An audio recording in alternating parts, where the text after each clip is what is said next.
Mi madre entró en mi baby shower y dijo fríamente, ¿crees que puedes dar a luz antes que tu hermana? Jamás. El único nieto de verdad es el de ella. Entonces levantó el pie en dirección a mi vientre. Me encogí de dolor mientras mi hermana sonreía y bebía su vino. Nadie necesita a un hijo no deseado en esta familia, ¿verdad? Entonces, una voz grave se escuchó desde atrás. Sus rostros se pusieron pálidos. Era Alejandro, mi esposo.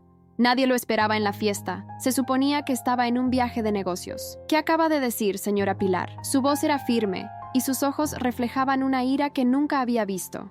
Mi madre tartamudeó, intentando recomponerse. Solo bromeaba, Alejandro, no seas tan sensible.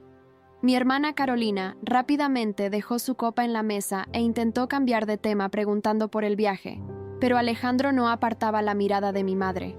Los invitados se quedaron paralizados. Las conversaciones cesaron y la música parecía ahora fuera de lugar. Alejandro caminó hacia mí, me tomó de la mano y me ayudó a levantarme. Nos vamos, Daniela. Esta fiesta ha terminado. Pude ver la confusión en los rostros de mis amigas, quienes habían organizado todo con tanto cariño. Incluso la decoración en tonos amarillos y verdes, evitando el rosa o azul porque queríamos mantener el sexo del bebé como sorpresa, parecía ahora triste en medio de la tensión. En el auto, las lágrimas comenzaron a caer. 7 meses de embarazo, y mi propia madre había intentado lastimarme. No era la primera vez que mi familia me trataba como la segunda opción, pero jamás imaginé que llegarían tan lejos. ¿Cuánto tiempo ha sido así?, preguntó Alejandro mientras conducía. Su voz ya no mostraba ira, sino una profunda preocupación.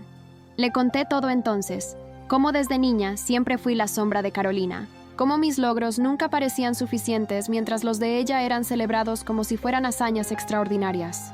Recuerdo cuando me gradué con honores de la universidad, y mis padres apenas asistieron, llegando tarde y saliendo temprano porque Carolina tenía un desfile de moda ese día. O cuando gané mi primera promoción y en la cena familiar solo se habló del nuevo novio de mi hermana.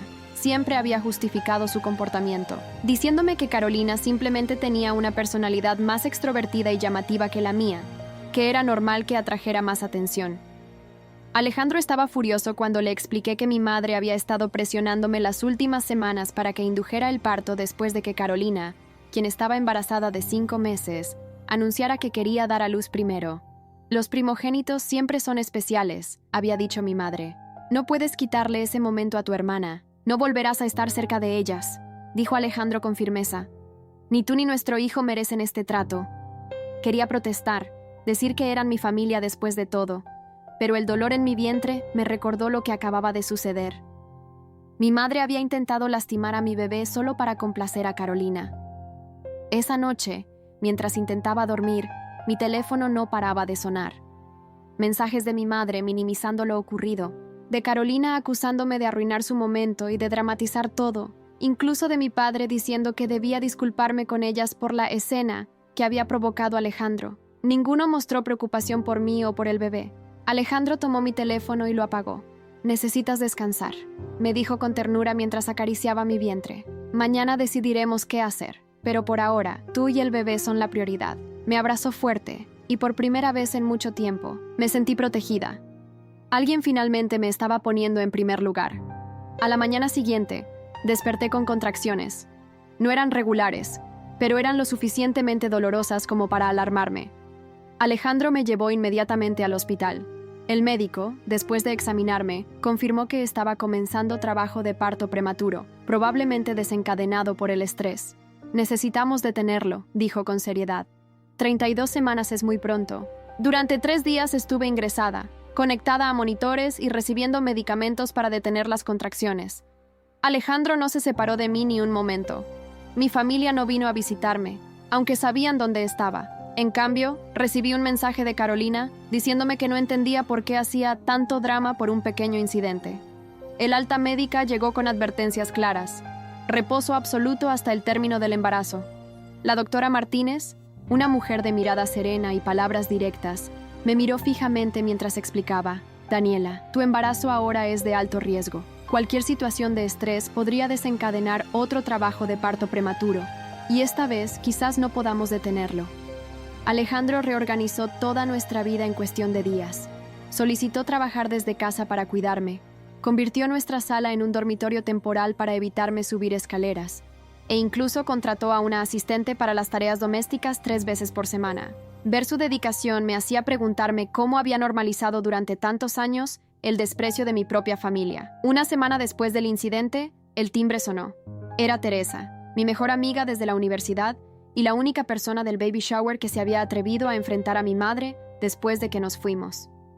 «Traje algunas cosas del baby shower», dijo mostrándome 2 bolsas llenas de regalos. Nadie quiso llevárselos después de lo ocurrido. Teresa se sentó junto a mi cama improvisada y me tomó de la mano. «Dani, lo que pasó fue terrible. Tu madre siempre ha sido dura contigo, pero esto cruzó todos los límites». Su voz tembló ligeramente. «Carolina intentó convencernos de que solo era una broma que malinterpretaste, pero todas vimos cómo levantó el pie hacia tu vientre». Sentí un nudo en la garganta. Por años había dudado de mi percepción, preguntándome si exageraba el favoritismo hacia mi hermana. Escuchar la confirmación de Teresa me produjo una mezcla de validación y profunda tristeza. «Hay algo más que debes saber», continuó Teresa, dudando. «Carolina ha estado diciendo a todos que fingiste el trabajo de parto prematuro para llamar la atención. Incluso insinuó que tu embarazo podría no ser real, que exageras los síntomas». Las palabras me golpearon como una bofetada. ¿Mi propio embarazo no era real?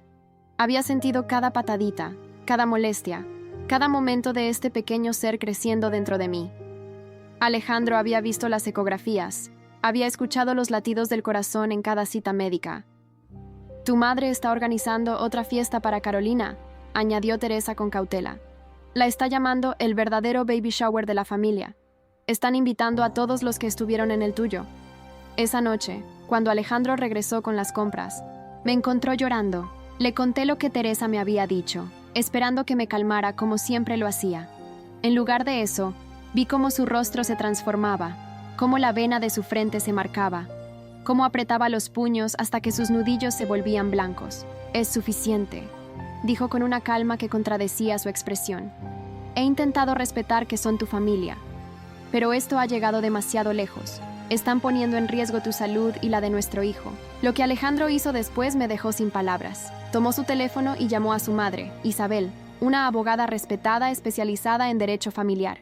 Le explicó la situación detalladamente, desde el incidente en el baby shower hasta los rumores que Carolina estaba esparciendo. Isabel escuchó en silencio y luego dijo algo que cambiaría el curso de nuestras vidas. «Necesito que documenten todo, mensajes, llamadas, testigos del incidente. Esto ya no es solo un problema familiar, es una situación potencialmente legal. Lo que tu madre hizo podría considerarse agresión a una mujer embarazada». Alejandro activó el altavoz y me miró. «¿Estás dispuesta a hacer esto, Daniela? Entiendo si no quieres enfrentarte legalmente a tu familia, pero necesitamos protegerte a ti y al bebé».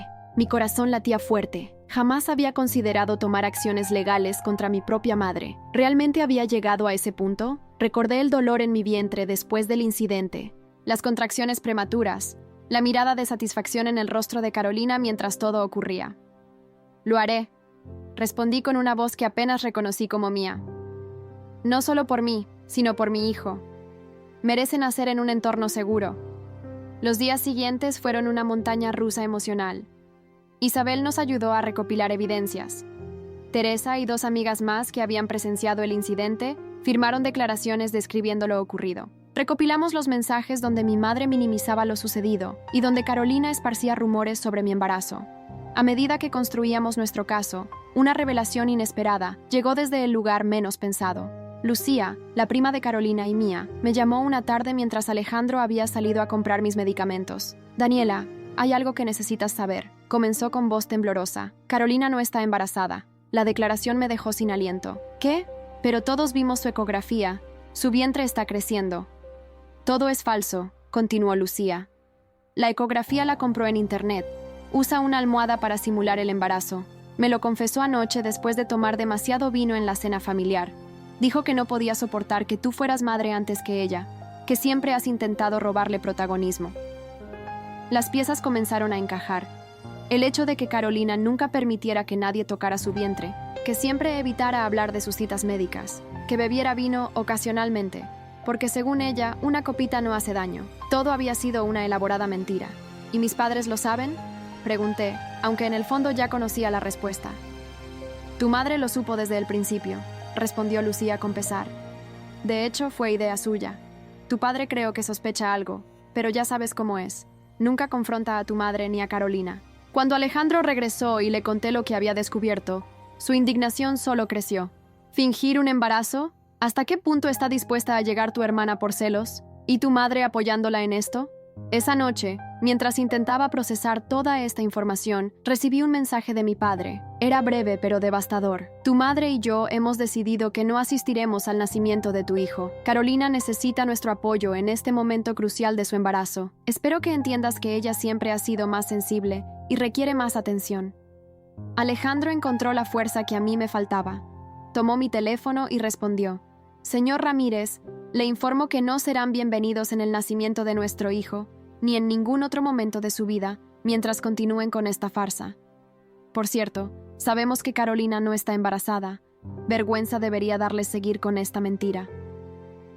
La respuesta no se hizo esperar.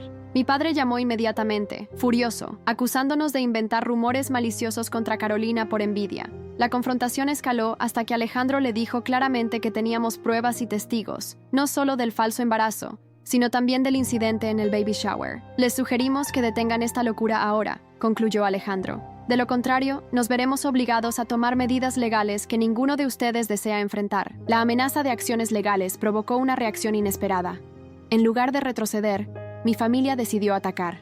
Al día siguiente, Carolina apareció en las redes sociales devastada porque su hermana y cuñado, celosos, estaban inventando rumores sobre su embarazo. Compartió una antigua ecografía, que luego descubrimos pertenecía a una amiga, y recibió cientos de mensajes de apoyo. Mi madre no se quedó atrás. Llamó a cada familiar y amigo en común para contarles que yo había perdido la razón, debido a las hormonas del embarazo, que estaba difamando a mi propia hermana, y que Alejandro era el responsable de envenenar mi mente contra mi familia. Algunas personas que creía cercanas comenzaron a distanciarse, creyendo la versión de mi madre sin cuestionarla. No puedo creer que hayan llegado tan lejos, murmuré mientras veía los comentarios en la publicación de Carolina. Alejandro me abrazó por los hombros. Es lo que hacen las personas tóxicas cuando se sienten acorraladas, respondió. Atacan más fuerte, intentan convertir a la víctima en villano, pero tenemos algo que ellas no, la verdad. Isabel, mi suegra, tomó cartas en el asunto. Como abogada experimentada, redactó una carta formal de cese y desistimiento, exigiendo que tanto mi madre como Carolina detuvieran inmediatamente la difusión de información falsa sobre nosotros. La carta también mencionaba explícitamente el incidente físico del baby shower y advertía sobre posibles acciones legales por difamación y agresión. Esto debería hacerlas recapacitar, dijo Isabel con firmeza mientras nos mostraba el documento. A menudo, cuando las personas se enfrentan consecuencias legales reales, comienzan a ver las cosas con más claridad. La carta fue entregada por un notario en casa de mis padres. La reacción no se hizo esperar. Mi padre llamó gritando que cómo nos atrevíamos a amenazar a su familia con abogados, que esto era un asunto familiar que debíamos resolver en privado. ¿Privado como las mentiras públicas que han estado difundiendo?, respondió Alejandro con frialdad. ¿Privado como intentar lastimar físicamente a una mujer embarazada durante una fiesta llena de gente? Ya tuvieron su oportunidad de manejar esto en privado y eligieron escalarlo. Mientras todo esto ocurría, mi embarazo seguía avanzando. Alcancé las 35 semanas, y aunque seguía en reposo, los médicos estaban optimistas. El bebé estaba creciendo adecuadamente, y mis contracciones prematuras no habían vuelto. Me aferré a esta buena noticia como un salvavidas en medio de la tormenta familiar. Una tarde, cuando menos lo esperaba, recibí una visita sorpresa. Era Lucía, mi prima, quien había traído consigo a mi tía Elena, hermana de mi padre. Quería venir a verte personalmente, dijo tía Elena mientras se sentaba junto a mi cama. Su rostro reflejaba una profunda preocupación. Lo que está pasando en la familia no está bien. He intentado hablar con tu padre, pero sabes cómo es cuando se trata de tu madre y Carolina. Tía Elena siempre había sido la voz de la razón en la familia, pero rara vez intervenía en los conflictos. Verla tomar partido me sorprendió. No soy la única que está preocupada, continuó. Varios miembros de la familia han comenzado a cuestionar la historia de Carolina. Su embarazo no parece natural, nunca habla de médicos específicos, y algunos han notado que su vientre cambia de tamaño dependiendo de quién esté presente. Lucía asintió. He estado observando. Antes de continuar, permítanme hacer una observación. Esta es una historia original del canal TS Triálogos. Si la estás escuchando desde otro canal, significa que esta historia fue robada de nuestro canal. Si te gustó esta historia, suscríbete a TS Triálogos para ver las mejores historias, como me pediste. Carolina ya no habla conmigo después de que traicioné su confianza, pero la he visto quitarse la almohada cuando cree que nadie mira. La conversación con tía Elena y Lucía me dio una nueva perspectiva. No estaba tan sola como pensaba. Había personas en mi familia que veían a través de las mentiras, que estaban dispuestas a apoyarme. Al día siguiente, algo inesperado sacudió nuestro frágil equilibrio. Carolina fue vista en un bar local, bebiendo cócteles y sin ningún signo visible de embarazo. Alguien tomó fotos y las compartió en un grupo familiar de WhatsApp. La evidencia era innegable. No había vientre abultado. No había cuidados propios de una embarazada. Solo Carolina divirtiéndose como cualquier otra persona no embarazada. El grupo de WhatsApp explotó. Familiares que habían defendido a Carolina comenzaron a cuestionar su embarazo. Otros expresaron su indignación por la mentira.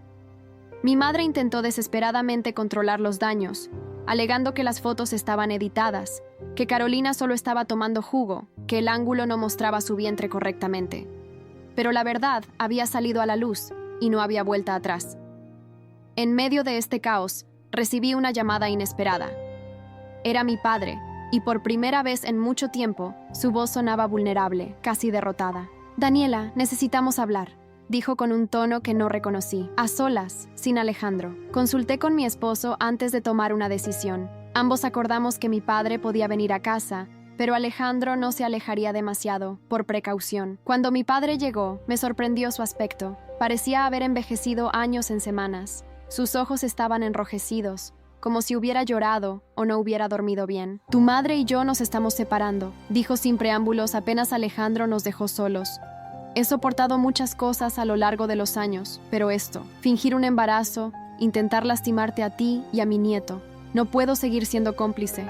Sus palabras me dejaron atónita. Mis padres llevaban más de 35 años casados. A pesar de sus defectos, siempre los había visto como una unidad inquebrantable. «Siempre supe que tu madre favorecía a Carolina», continuó, su voz quebrándose ocasionalmente. «Al principio pensé que era porque se parecía más a ella. Luego me convencí de que era porque tú eras más fuerte, más independiente, y no necesitabas tanta atención. Me dije a mí mismo que estaba bien, que cada padre tiene sus favoritos aunque no deban admitirlo». Hizo una pausa para secarse una lágrima furtiva. «Pero con los años, el favoritismo se convirtió en algo más oscuro. Tu madre moldeó a Carolina a su imagen, alimentando sus inseguridades, su competitividad contigo. Debí haber intervenido. Debí haberte protegido». No supe qué decir. Toda mi vida había sentido esta dinámica familiar, pero escuchar a mi padre reconocerla era surreal. Cuando me enteré de que Carolina había fingido su embarazo y que tu madre no solo lo sabía, sino que lo alentó, algo se rompió dentro de mí, y luego esas fotos en el bar. Ya no podía seguir negando la verdad. Mi padre me contó que había confrontado a mi madre y a Carolina. La discusión fue explosiva. Carolina finalmente admitió su mentira, pero en lugar de mostrar arrepentimiento, culpó a todos los demás. A mí por siempre intentar ser mejor, a él por no apoyarla lo suficiente, incluso a la sociedad por presionar a las mujeres para que sean madres. «Le dije a tu madre que tenía que elegir», concluyó mi padre. «O reconocía el daño que habían causado y buscaba ayuda profesional para ella y Carolina, o yo me iba». Eligió defenderla, como siempre lo ha hecho. Antes de irse, mi padre hizo algo que jamás había hecho. Se arrodilló junto a mi cama, puso una mano sobre mi vientre y dijo con voz temblorosa: «Lo siento mucho, hija, a ti y a mi nieto. No puedo deshacer el pasado, pero si me lo permites, quiero ser parte de vuestro futuro». 2 días después de la visita de mi padre, comencé a sentir contracciones regulares. Alejandro cronometró cada una mientras preparaba el bolso del hospital. 36 semanas y media de embarazo. No era a término completo, pero estábamos dentro del rango seguro que los médicos habían mencionado. «Ya es hora», dijo la doctora Martínez después de examinarme. «Estás dilatada a 4 centímetros. Vamos a prepararte para el parto». Las siguientes horas fueron una mezcla de dolor intenso, emoción y miedo. Alejandro sostuvo mi mano durante cada contracción. Me ayudó con las técnicas de respiración y me recordaba constantemente lo fuerte que era. Mi suegra Isabel llegó al hospital y se quedó en la sala de espera, manteniendo informados a tía Elena y a mi padre sobre mi progreso. ¿Quieres que le avise a tu madre?, preguntó Alejandro en un momento de calma entre contracciones. A pesar de todo lo ocurrido, una parte de mí deseaba que mi madre estuviera allí. Era un momento que siempre había imaginado compartir con ella, incluso con todos nuestros problemas. No, respondí finalmente. No quiero arriesgarme a más estrés ahora. El bebé debe ser la prioridad. El trabajo de parto se intensificó rápidamente. La doctora Martínez estaba preocupada por mi presión arterial, que había comenzado a elevarse. Necesitamos monitorearla de cerca, le dijo a la enfermera. Si sigue subiendo, consideraremos una cesárea. En medio de una contracción particularmente dolorosa, escuché conmoción en el pasillo. Voces alzadas, discusiones y luego la voz inconfundible de mi madre. «Es mi hija. Tengo derecho a estar presente». Alejandro se tensó visiblemente. «Iré a ver qué sucede», dijo besando mi frente antes de salir de la habitación. La enfermera me miró con preocupación mientras monitoreaba mi presión. «Está subiendo. Respira profundamente. Intenta relajarte». Pero ¿cómo podía relajarme sabiendo que mi madre estaba allí? ¿Había venido a apoyarme o a causar más problemas? Y lo más inquietante, ¿estaba Carolina con ella? La puerta se abrió de golpe y mi madre entró, seguida por una enfermera que intentaba detenerla, y Alejandro, cuyo rostro reflejaba una mezcla de rabia e impotencia. «Daniela, ¿cómo pudiste excluirme de este momento?», exclamó mi madre, acercándose a la cama. «Soy tu madre. Tengo derecho a ver nacer a mi nieto». La enfermera que monitoreaba mi presión intervino. «Señora, debe retirarse. La paciente está en trabajo de parto y su presión arterial está peligrosamente alta». «Tonterías. Estuve presente en el nacimiento de su hermana y estaré presente en este también», insistió mi madre, ignorando completamente la advertencia médica. Sentí otra contracción comenzar, más intensa que las anteriores. El monitor cardíaco del bebé empezó a emitir sonidos de alarma. La doctora Martínez entró rápidamente a la habitación, evaluó la situación con una mirada y tomó el control de inmediato. «Seguridad», llamó por el intercomunicador. «Necesitamos asistencia en la habitación 304 y preparen el quirófano», añadió, mirándome con preocupación. «La frecuencia cardíaca del bebé está bajando. Vamos a realizar una cesárea de emergencia». Mi mundo se redujo a esas palabras. Cesárea de emergencia. Mi bebé estaba en peligro.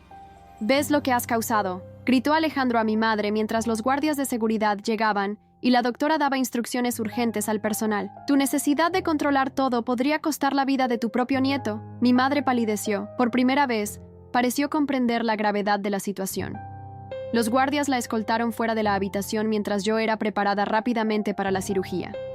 Alejandro, vestido con la bata quirúrgica azul, sostuvo mi mano mientras me trasladaban al quirófano. «Todo va a estar bien», me aseguró, aunque pude ver el miedo en sus ojos.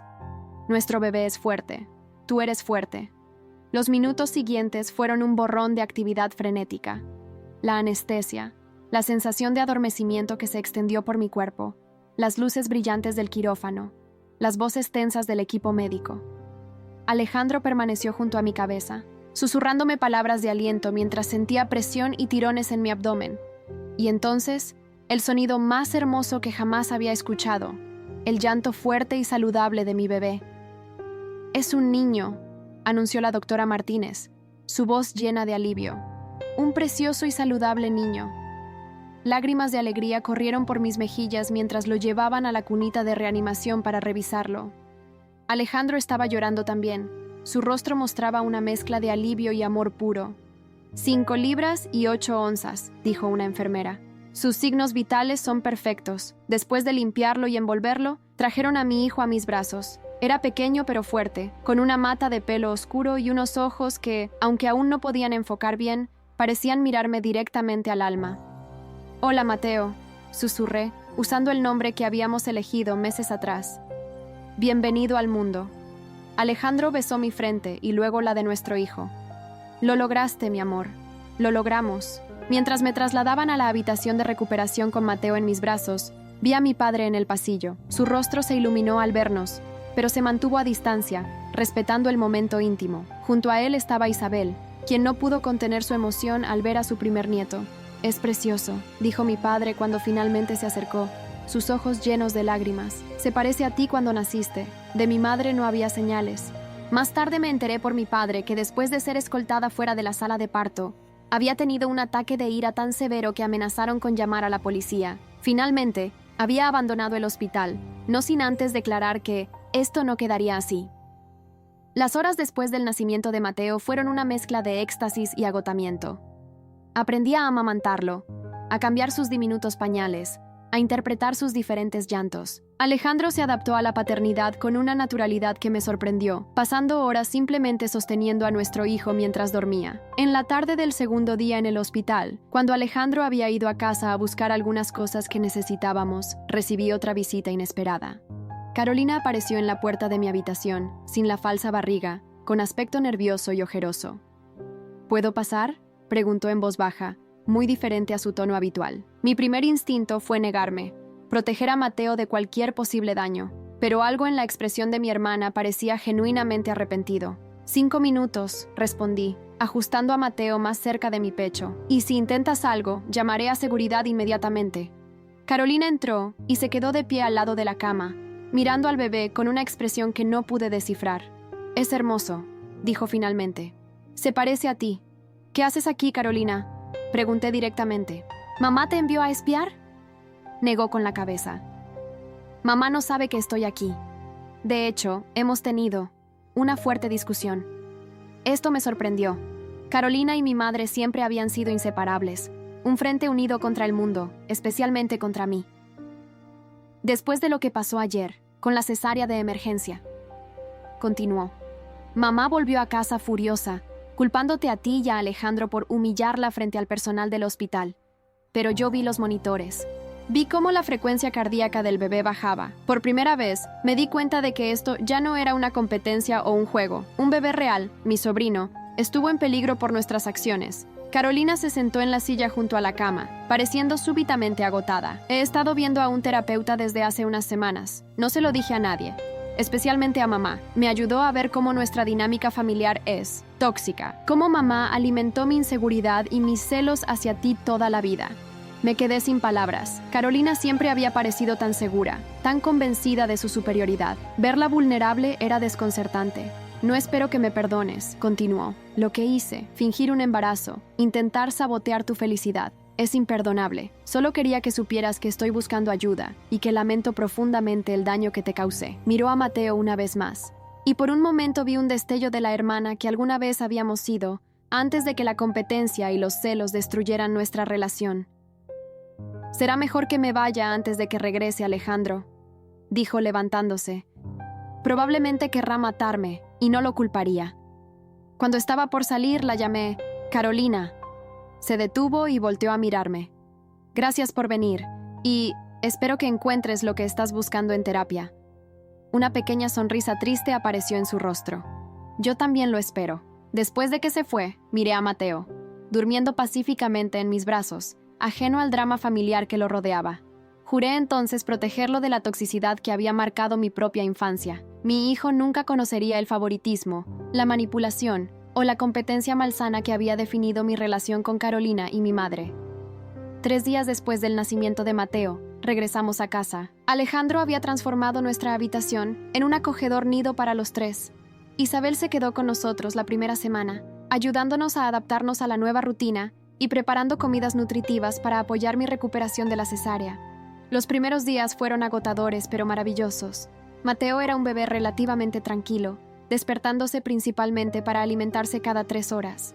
Alejandro se tomó un mes de licencia por paternidad, compartiendo conmigo cada aspecto del cuidado del bebé, desde los cambios de pañal hasta los paseos para hacerlo dormir a altas horas de la noche.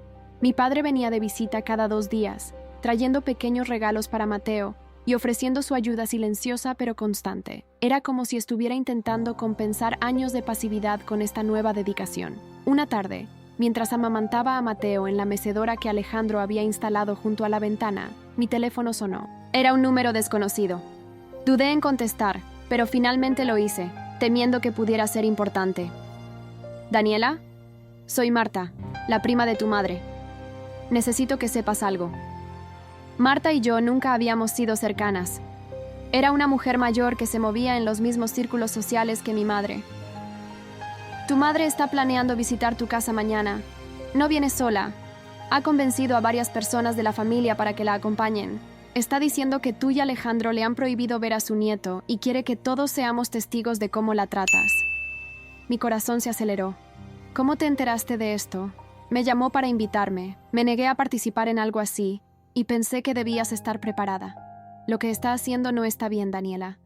Muchos en la familia hemos visto cómo te ha tratado a lo largo de los años, pero nadie se atrevía a contradecirla. Después de agradecerle a Marta por la advertencia, llamé inmediatamente a Alejandro, quien estaba comprando provisiones. Regresó de inmediato y contactamos a Isabel para pedirle consejo legal. Esto es acoso, dijo Isabel por teléfono. Podemos solicitar una orden de restricción temporal basada en el incidente del hospital y la amenaza implícita de esta visita organizada. Mientras tanto, no abran la puerta mañana bajo ninguna circunstancia. Esa noche apenas dormí, a pesar del agotamiento propio de una madre primeriza. Cada ruido me sobresaltaba, imaginando a mi madre apareciendo en nuestra puerta. Alejandro intentó tranquilizarme, pero podía ver la preocupación en sus ojos también. El día siguiente, a las 11 de la mañana exactamente, el timbre sonó. Alejandro y yo nos miramos desde la habitación donde nos habíamos refugiado con Mateo. A través de las cámaras de seguridad que habíamos instalado recientemente, pudimos ver a mi madre en la puerta principal, acompañada por al menos 8 personas, incluyendo a 2 tíos, algunas primas y amigos de la familia. «¡Daniela, abre la puerta! ¡Sabemos que estás ahí!», gritó mi madre, golpeando con fuerza. «Solo queremos ver al bebé. ¡Es mi nieto!». Uno de mis tíos parecía incómodo, como si hubiera sido arrastrado allí bajo falsas pretensiones. Los demás seguían a mi madre, algunos incluso filmando con sus teléfonos. «Esto es una locura», murmuró Alejandro, meciendo a Mateo, quien afortunadamente seguía dormido a pesar del ruido. «¿Quién hace algo así?». El timbre siguió sonando. Los golpes en la puerta se intensificaron. Podía escuchar a mi madre diciendo a los demás: «Ven cómo nos trata. Ni siquiera nos permite conocer al bebé. Es una hija ingrata y manipuladora». Justo cuando pensaba que la situación no podía empeorar, escuché otra voz familiar, la de mi padre. «Ya basta, Pilar», dijo con una autoridad que nunca le había escuchado usar con mi madre. «¿Te das cuenta de lo que estás haciendo? Esto es acoso». Daniela acaba de pasar por una cesárea de emergencia. Está recuperándose y cuidando a un recién nacido. ¿Y tú vienes aquí con un grupo para intimidarla? A través de la cámara, vi cómo la expresión de mi madre cambiaba de indignación a furia. ¿Ahora la defiendes? Después de todos estos años siendo la hija perfecta, ahora decides que Daniela es quien merece tu lealtad. Mi padre se mantuvo firme. No se trata de lealtades, Pilar. Se trata de comportarse como adultos responsables. Si realmente te importara tu nieto, no estarías causando este estrés a su madre. «Ustedes no entienden», gritó mi madre, dirigiéndose ahora al grupo. «Alejandro la ha puesto en mi contra. Le ha lavado el cerebro para alejarla de su familia. Tío Roberto, el hermano mayor de mi padre, y una figura respetada en la familia, dio un paso adelante. Pilar, esto ha ido demasiado lejos. Vinimos porque dijiste que Daniela se negaba a dejarte ver al bebé después de un nacimiento normal. No mencionaste una cesárea de emergencia, ni que tuviste que ser escoltada fuera del hospital por seguridad. La traición en los ojos de mi madre era evidente incluso a través de la cámara. Uno a uno, los familiares comenzaron a dispersarse, murmurando disculpas y expresando su incomodidad por la situación. «No se vayan», suplicó mi madre. «Tenemos que hacerle entender». Pero ya era tarde. Solo mi tía Silvia, hermana de mi madre y casi tan manipuladora como ella, permaneció a su lado. Mi padre se acercó a la cámara de seguridad, como si supiera que estábamos observando. «Daniela, Alejandro, lamento mucho esto. Me enteré de los planes de Pilar esta mañana e intenté detenerla. Por favor, llámame cuando te sientas lista, sin presiones». Alejandro y yo nos miramos, sorprendidos por este giro de acontecimientos. Nunca había visto a mi padre enfrentarse así a mi madre, y mucho menos frente a otros familiares. Después de que todos se fueron, incluida mi madre, quien fue prácticamente arrastrada por tía Silvia mientras seguía gritando sobre hijas ingratas y nietos robados, nos permitimos respirar con alivio. «Creo que deberíamos proceder con la orden de restricción», dijo Alejandro, aún sosteniendo a Mateo, quien milagrosamente había dormido durante todo el incidente. «Esto prueba que tu madre no respeta límites y está dispuesta a crear situaciones potencialmente peligrosas». Asentí, agotada emocional y físicamente. «Tienes razón, no podemos arriesgarnos a que vuelva a hacer algo así. Mateo merece un entorno seguro y tranquilo». Isabel se encargó del papeleo legal al día siguiente. Gracias a los testigos del incidente del baby shower, lo ocurrido en el hospital y ahora el video de la cámara de seguridad de esta visita, conseguimos una orden de restricción temporal contra mi madre, prohibiéndole acercarse a nuestra casa o contactarnos directamente. La reacción de mi madre a la orden legal fue predecible. Una nueva oleada de llamadas y mensajes a familiares, presentándose como la víctima de una conspiración para alejarla de su nieto. Pero esta vez, pocos le creyeron. El incidente en nuestra puerta había abierto los ojos de muchos en la familia sobre su comportamiento manipulador. Una semana después, recibí un mensaje de Carolina que me dejó sin aliento. Mamá está internada en un centro de salud mental. Tuvo un colapso después de recibir la orden de restricción. Los médicos dicen que tiene trastorno narcisista de la personalidad y están comenzando tratamiento. Pensé que debías saberlo. No sentí ninguna satisfacción al leer esa noticia. A pesar de todo el daño que mi madre me había causado, una parte de mí aún se preocupaba por ella. Le mostré el mensaje a Alejandro. ¿Cómo te sientes al respecto?, me preguntó con suavidad. Confundida, admití. Parte de mí piensa que finalmente está obteniendo la ayuda que necesita. Otra parte teme que esto sea otra manipulación. Podría ser ambas cosas, respondió Alejandro. Las personas con trastornos de personalidad a menudo necesitan ayuda profesional genuina, pero también pueden usar su diagnóstico como otra herramienta de manipulación. En los días siguientes, intenté concentrarme en Mateo y en mi recuperación, pero los mensajes de Carolina seguían llegando, informándome sobre el progreso de mi madre y sugiriendo sutilmente que quizás debería visitarla para ayudar en su recuperación. Alejandro y yo discutimos la situación con Isabel, quien nos advirtió sobre la posibilidad de que mi madre estuviera usando su internación como una estrategia para eludir la orden de restricción y manipular mis sentimientos de culpa. Independientemente de su diagnóstico, dijo Isabel, tus prioridades deben ser tu propia salud mental, tu recuperación física y el bienestar de Mateo. No puedes ser responsable de la recuperación de tu madre. Tomé la difícil decisión de mantener mi distancia. Le respondí a Carolina con amabilidad pero firmeza. Espero que mamá reciba la ayuda que necesita. Por ahora, necesito concentrarme en mi recuperación y en cuidar a Mateo. Quizás en el futuro, cuando todos hayamos sanado, podamos reconsiderar nuestra relación. Esa noche, mientras alimentaba a Mateo en la tranquilidad de nuestra habitación, con Alejandro durmiendo pacíficamente a mi lado, miré a mi hijo y vi en sus pequeños rasgos el comienzo de algo nuevo. No solo una vida que apenas comenzaba, sino una oportunidad para romper ciclos tóxicos que habían dominado mi familia durante generaciones. Te prometo, susurré a Mateo, que crecerás sabiendo que eres amado incondicionalmente, exactamente como eres. Sin comparaciones, sin favoritismos, sin expectativas imposibles. Y por primera vez en mi vida, sentí verdadera paz. No porque todos mis problemas estuvieran resueltos, la situación con mi madre y Carolina seguía siendo complicada, sino porque finalmente tenía la claridad y la fuerza para poner límites saludables y priorizar lo que realmente importaba. La familia que Alejandro, Mateo y yo estábamos construyendo juntos. 2 años han pasado desde el nacimiento de Mateo. Nuestro pequeño es ahora un tornado de energía, corriendo por la casa con sus piernitas regordetas, descubriendo el mundo con asombro y llenando nuestros días de risas. Mi madre salió del centro de salud mental después de 6 meses.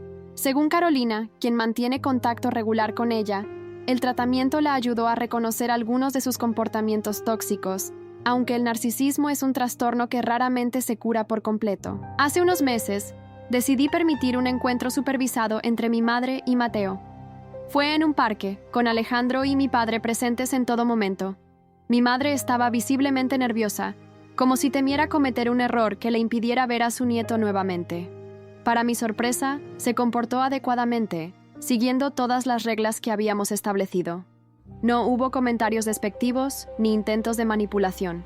Solo una abuela conociendo a su nieto por primera vez. Carolina y yo estamos reconstruyendo lentamente nuestra relación. La terapia ha sido transformadora para ella, ayudándola a entender cómo fue moldeada por las expectativas y la manipulación de nuestra madre. Aunque aún hay momentos incómodos entre nosotras, hay también destellos de la hermandad que alguna vez tuvimos y que quizás, con tiempo y esfuerzo, podamos recuperar. Mi padre se ha convertido en una presencia constante y positiva en la vida de Mateo. Cada domingo viene a visitarnos, trayendo pequeños regalos y pasando horas jugando con su nieto en el suelo.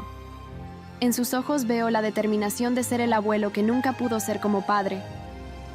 Alejandro y yo esperamos nuestro segundo hijo, una niña que llegará en 3 meses. Cuando le dimos la noticia a la familia, no hubo competencia ni celos, solo alegría genuina. Este embarazo ha sido tranquilo, sin drama ni amenazas, como debió ser el primero. A veces, cuando miro hacia atrás a aquel horrible día en mi baby shower, casi no puedo creer cuánto ha cambiado todo. El pie de mi madre levantado hacia mi vientre, la sonrisa cruel de Carolina, el miedo que sentí por mi bebé no nacido.